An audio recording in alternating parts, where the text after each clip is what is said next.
Voilà. Merci beaucoup de m'avoir accueilli chez vous. Bonjour, bonsoir, ça dépend de l'heure à laquelle vous me recevez.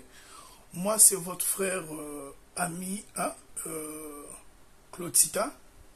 Aujourd'hui, nous avons un thème sur notre tablette. Il s'agit de... Donc, le thème s'intitule les séparations de couple occasionnées par les mauvaises prophéties. Les séparations de couple occasionnées par les mauvaises prophéties. Pourquoi nous avions choisi ce thème? Et simplement, nous avons constaté que beaucoup de ces hommes de Dieu, hein, ces pasteurs, occasionnent les discordes, occasionnent les séparations, occasionnent le désordre dans nombreux des couples. Alors, nous voulons interpeller, nous voulons attirer, nous voulons souligner, hein, nous voulons vraiment mettre cela en exergue en notifiant ces faits-là. Donc, attirer l'attention des sœurs et frères de pouvoir être sur leur garde, hein, c'est-à-dire de pouvoir être prudent ou prudente, de pouvoir faire attention à tout ce qu'ils écoutent et de ne pas vraiment toujours prendre en considération tout ce que ils peuvent écouter par rapport à leur couple, par rapport à leur amour, parce que seuls les deux qui sont en mesure de savoir d'où viennent-ils, hein? C'est-à-dire que comment ils ont commencé leur union et là où ils sont en train de partir. Nous avons toujours tendance de voir que, bon, lorsque nous avons un couple qui arrive à l'église, c'est de vouloir les accueillir, de vouloir les connaître, de pouvoir les encadrer. Mais forcément, tous les couples n'ont pas besoin de l'encadrement, ils ont parfois besoin juste de la prière. Parce que il y a beaucoup de ces frères et sœurs qui ont traversé des moments assez difficiles. Je dirais même des moments vraiment critiquables. Hein, ça n'a pas été facile, la sœur a supporté le frère aussi a supporté la sœur. Et aujourd'hui, ils sont en train de faire leur chemin. Pouf, ils arrivent à l'église. Ce sont les hommes de Dieu qui sont à l'honneur de vouloir créer la destruction de ce couple. Avec les fausses prophéties, les mauvaises langues, les mauvaises visions. Et très souvent, ceux qui sont victimes, ce sont les sœurs. Parce que la femme, par essence, c'est un être que Dieu a créé, logiquement, qui doit accompagner l'homme. Et dans cette complémentarité, dans ce complément, la femme est appelée beaucoup à adorer Dieu. Vraiment, c'est vraiment, hein, le côté adoration a été donné vraiment à la femme parce que, vous allez me dire pourquoi, mais simplement,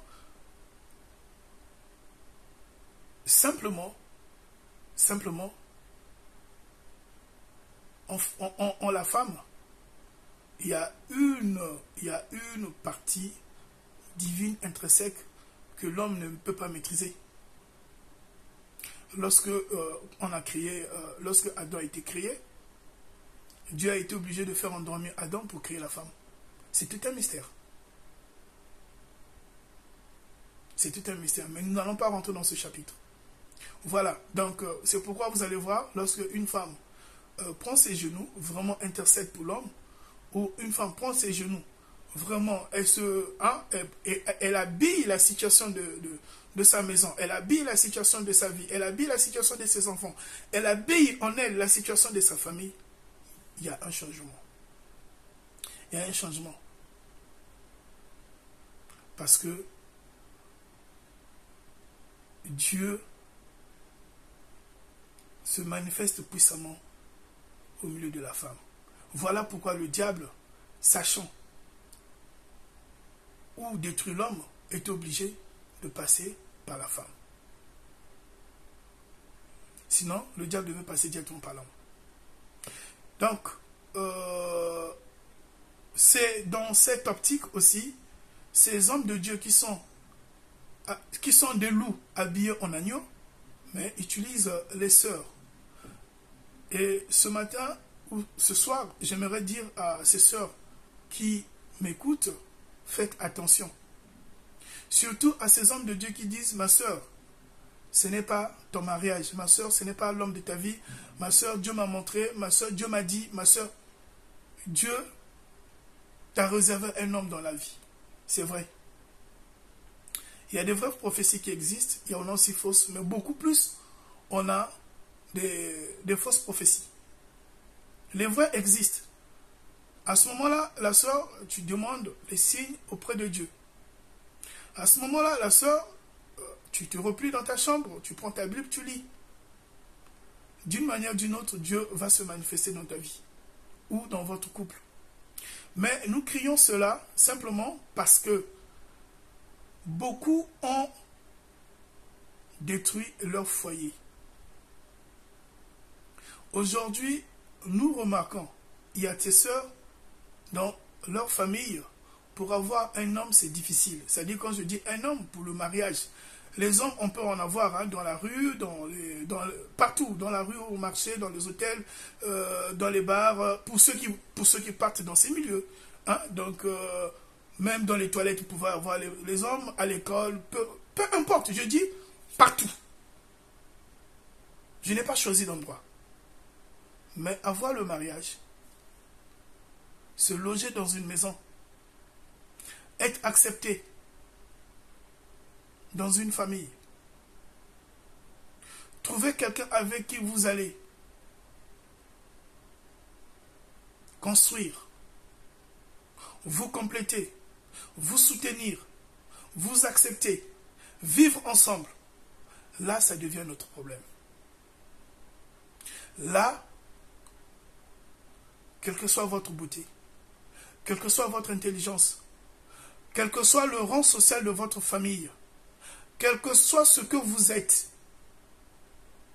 ça devient un autre problème.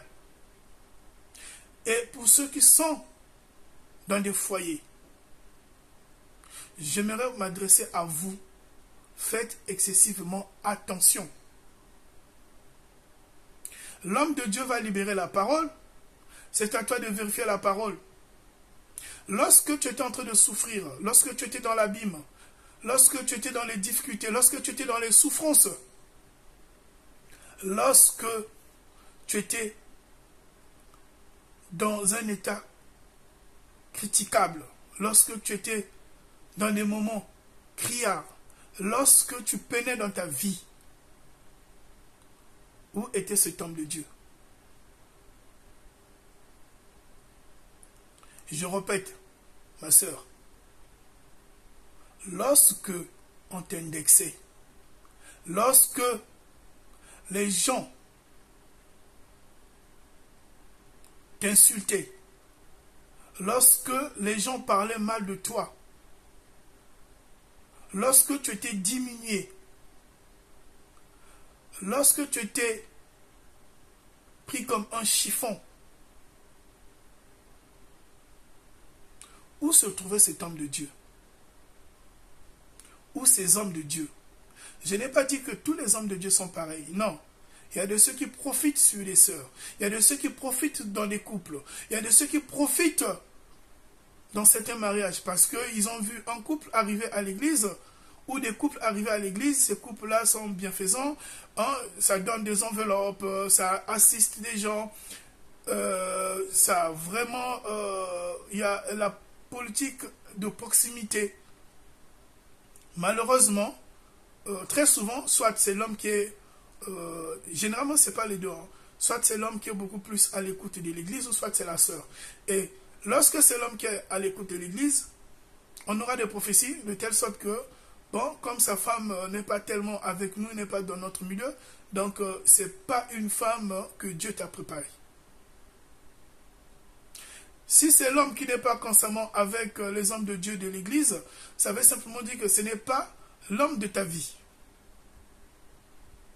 Vous n'avez vu que ces gens-là arrivaient à l'église. Mais vous ne savez pas comment Dieu travaille dans leur vie. On n'a pas besoin de venir à l'église constamment pour montrer la relation que nous avions avec Dieu. Sinon, je vais vous poser une question. Vous me dites quelle est l'âme la plus pieuse des deux. Nous avons eu une histoire. Il y a eu deux mamans. Une était sorcière et l'autre priait. Celle qui était sorcière va initier son bébé à la sorcellerie. Donc le bébé, déjà depuis les entrailles de la maman, commençait à aller dans le plan astral. Celle, donc l'autre, qui priait, confiait son enfant à Dieu.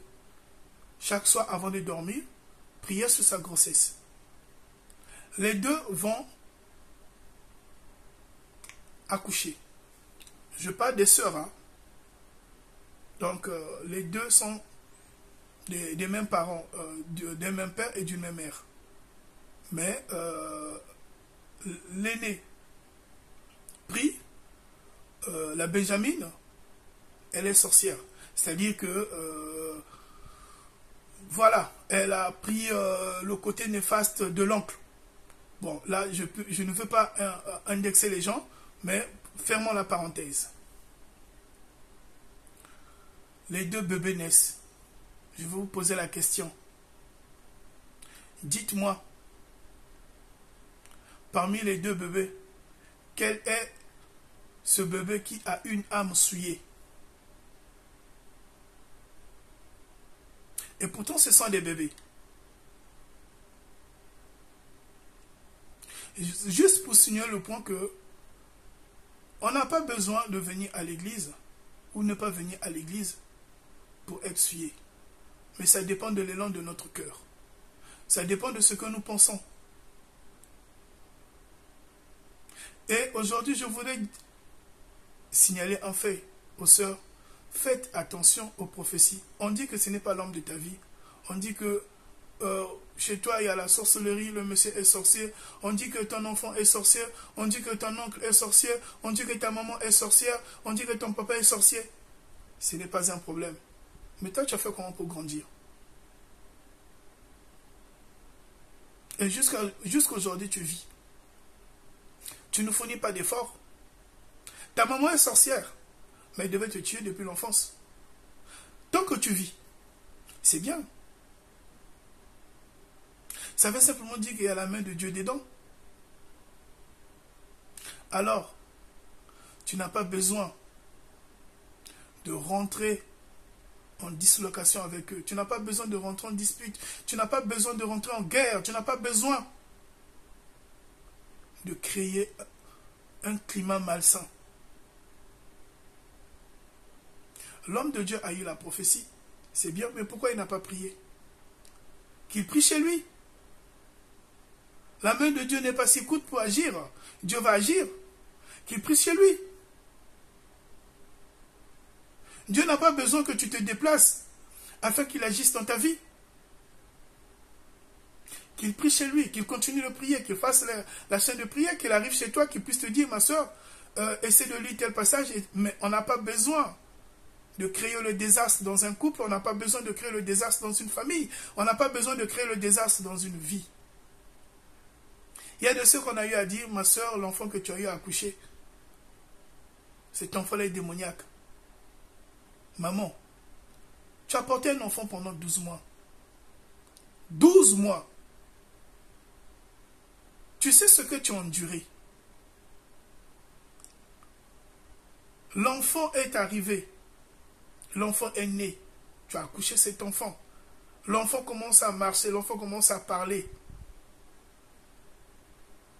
Aujourd'hui, c'est toi qui prends l'enfant. Tu vas déposer à l'église. Très souvent, ces enfants-là, généralement, soit l'enfant est orphelin de père, soit l'enfant est orphelin de mère. C'est rare que vous puissiez voir un enfant bénéficier de la protection des deux parents se retrouve dans cette situation. Non. Soit il y a divorce, soit il y a un cas de malheur, soit l'enfant a été rejeté, soit la grossesse n'a pas été acceptée.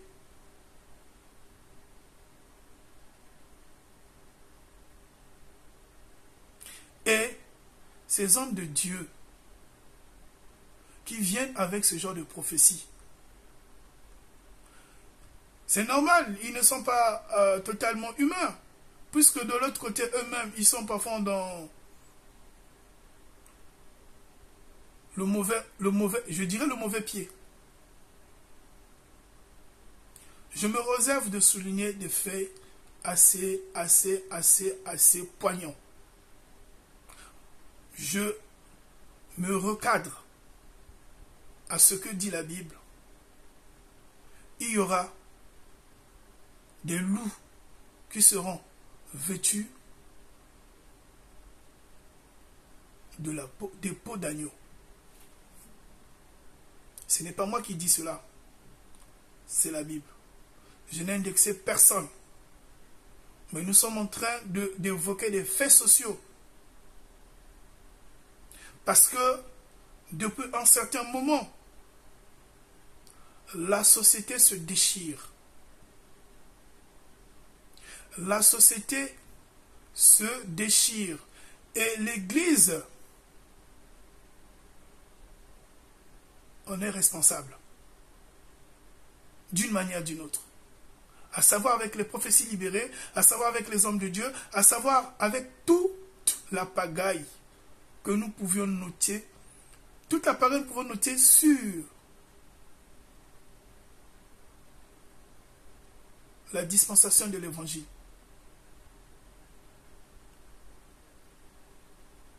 J'ai commencé sur les prophéties mariales, j'ai entamé les prophéties familiales, là je suis en train d'entamer les prophéties sociétales, c'est-à-dire avec les enfants, avec les parents, oui, mais beaucoup plus les enfants qui sont victimes. Donc, ma soeur, tu as eu un enfant, tu as eu une grossesse que tu as portée pendant 12 mois, et à la fin, tu prends cet enfant, tu pars abandonner à l'église, tu dénies cet enfant, tu rejettes cet enfant, parce qu'on t'a dit que le caractère de ton enfant, les habitudes de ton enfant, c'est diabolique, c'est sorcellérique, c'est satanique, c'est inacceptable, inadmissible. Et à ce moment-là, toi, tu te permets de jeter cet enfant-là. Parce que tu pars l'abandonner à l'église. C'est l'homme de Dieu qui doit faire le travail. Il a quel pouvoir?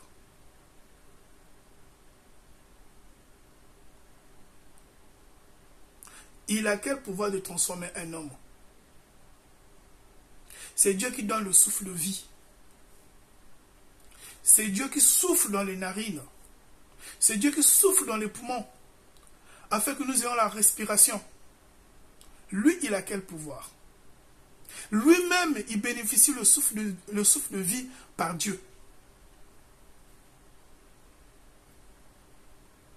On pensait qu'on devait prier. La main de Dieu n'est pas si courte pour agir. On pensait qu'il devait faire une chaîne de prière, même chez lui.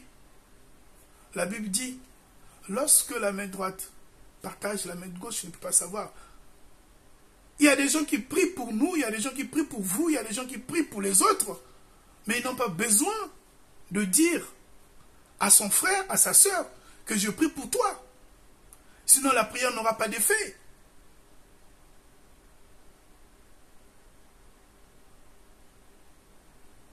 Ces hommes de Dieu qui séparent les familles, qui déchirent les familles,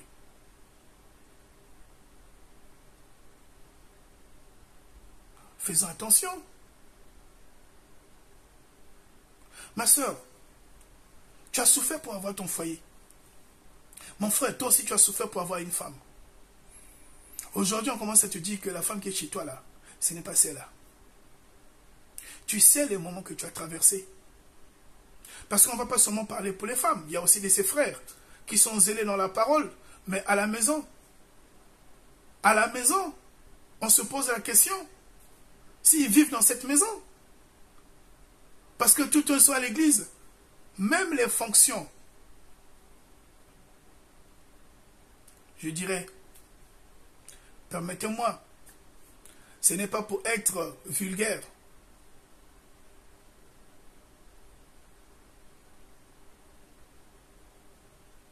même les tâches, les obligations qu'un homme doit remplir au niveau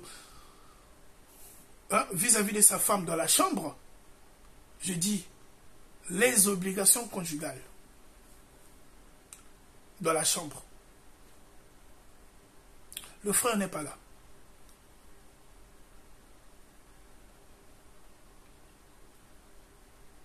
Le frère, il n'est pas là.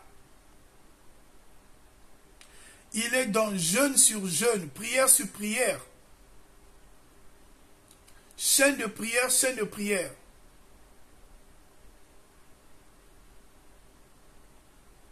La raison, ah non, il faudrait que nous gardions l'état pur.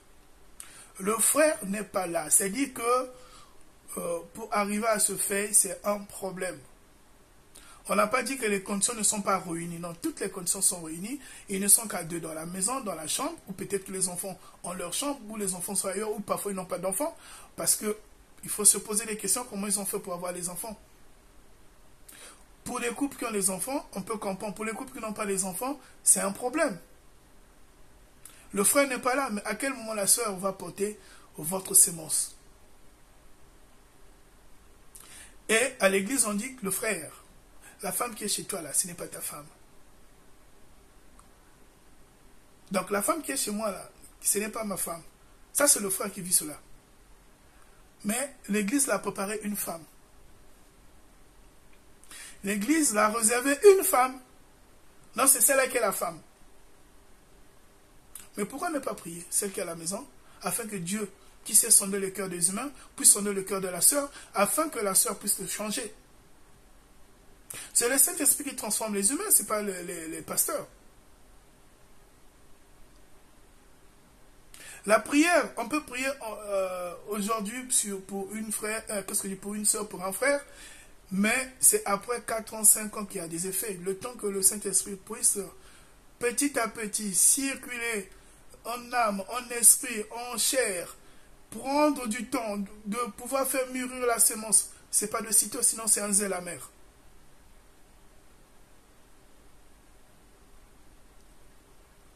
Frère, tu sais comment tu as commencé avec la sœur, d'où vous venez et là où vous partez. Aujourd'hui, tu es devenu un homme. Aujourd'hui, tu as pris la sœur comme femme ou épouse, comme proposée ou fiancée. Quitte à toi de défendre ton foyer, quitte à toi de défendre ton amour.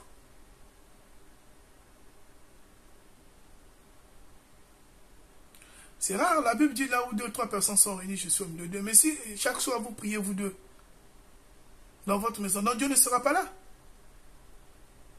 Je voulais poser la question à ces frères ou à ces hommes de Dieu là. 2 ou 3 personnes sont réunies au nom de Dieu, Dieu au milieu d'eux. Maintenant, si ce couple-là, chaque soir, chaque matin, se mettent en prière, Dieu n'est pas là. Évitons ce que la nature a uni. N'essayons pas de détruire cela. Ne mettons pas notre chair, notre côté charnel dedans. Évitons cela.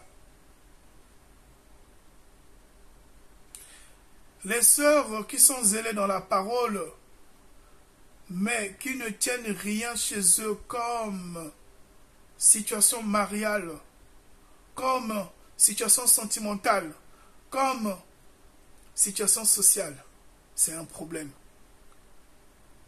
Jésus ou Dieu, il n'est pas un Dieu de désordre. Tu veux faire la volonté de ton Père céleste? Arrange chez toi. Occupe-toi de ton mari. D'abord. Même pas les enfants. D'abord ton mari. Parce que si ton mari est heureux, votre couple est soigné. Mais si tu penses seulement pour le bien-être des enfants, demain, après-demain, tu vas changer de cap et tu diras que Dieu ne t'aime pas. Si, c'est pas à Dieu de descendre des cieux pour venir mettre de l'ordre dans ton foyer. C'est pas à Dieu de te dire qu'il faut satisfaire ton mari dans la chambre. C'est pas à Dieu de te dire qu'il faut, comme tu es une femme, tu prépares, tu fais la table à ton mari. Nous voyons ces sœurs-là, nous voyons beaucoup de sœurs courir derrière les hommes de Dieu, aménager la maison de l'homme de Dieu, prendre soin de l'homme de Dieu. Mais chez vous, que faites-vous? Et lorsque votre mari va parler, c'est un problème. Mais ce n'est pas le pasteur qui vous a marié. Même si le monsieur ne vous a pas marié.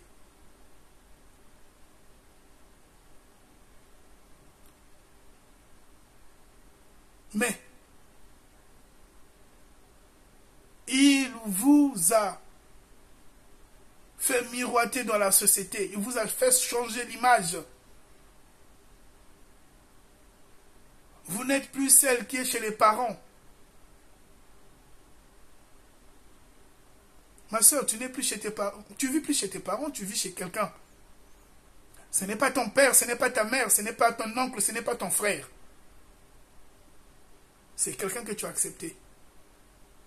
À moins que tu puisses nous dire que tu avais tes objectifs, quitter tes parents, trouver un endroit pour dormir, manger, et après foutre le bordel. Parce qu'on ne peut pas comprendre que tu vis chez un homme, tu n'as pas préparé, tu n'as pas balayé la maison, tu n'as pas nettoyé ses... Bien sûr, tu n'as pas propreté ta maison, tu n'as pas mis de l'ordre dans ta maison. Même nettoyer les habits de ton mari, tu ne le fais pas. Mais, à l'église, tu es zélé. Est-ce que ça va chez toi? Bon, le jour qui va décider de prendre tes effets, tes clics et tes claques, déposer à l'église, on va dire qu'il n'est pas de Dieu. Où est Dieu dedans dans cette affaire? Où est Dieu dedans dans cette affaire?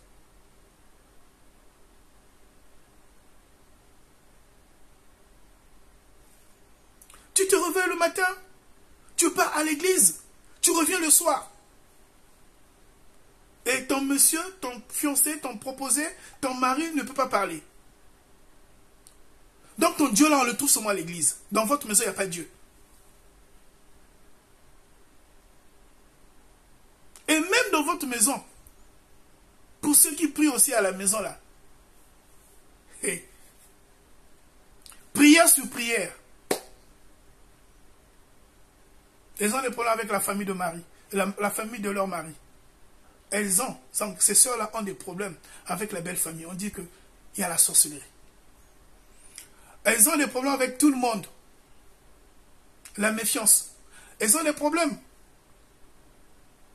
Même dans certaines attitudes du mari. Que ce qu'il fait là, ce n'est pas de Dieu. Ma soeur, tu pries. C'est toi qui vois le diable partout. Mais pourquoi ne pas soumettre ce problème-là à Dieu?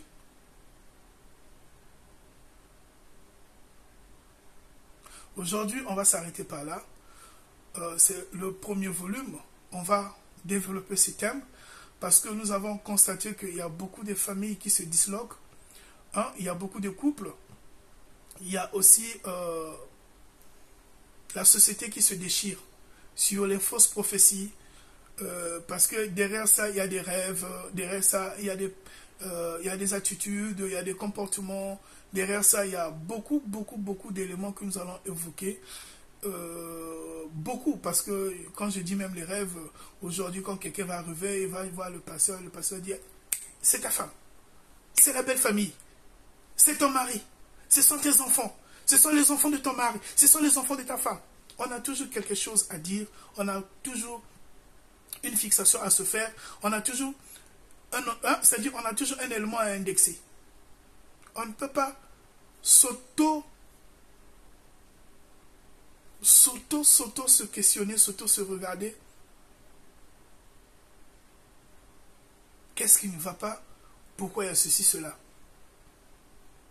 Il y a des rêves qui peuvent être des rêves prémonitoires, hein, des rêves qui peuvent venir nous édifier à long terme. Mais ça ne veut pas pourtant dire que c'est vraiment, c'est-à-dire que c'est ce qui se passe ou c'est ce qui va se passer. Non, mais le rêve veut vous dire que, attention, il faudrait prier.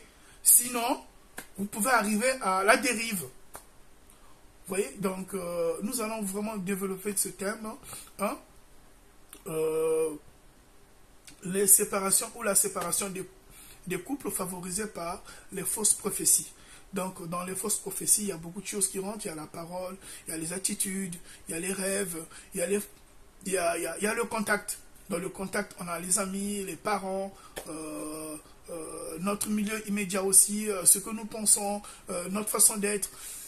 Donc là, c'est le premier volet, hein, la séparation ou les séparations de couple favorisées par, bon, je préfère qu'on puisse dire la séparation de couple favorisée par les fausses prophéties ou la séparation de couple favorisée par les pasteurs.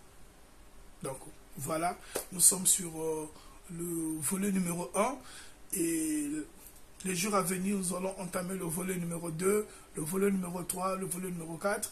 Aujourd'hui, nous avons essayé un peu de prendre en général et après, nous allons commencer à spécifier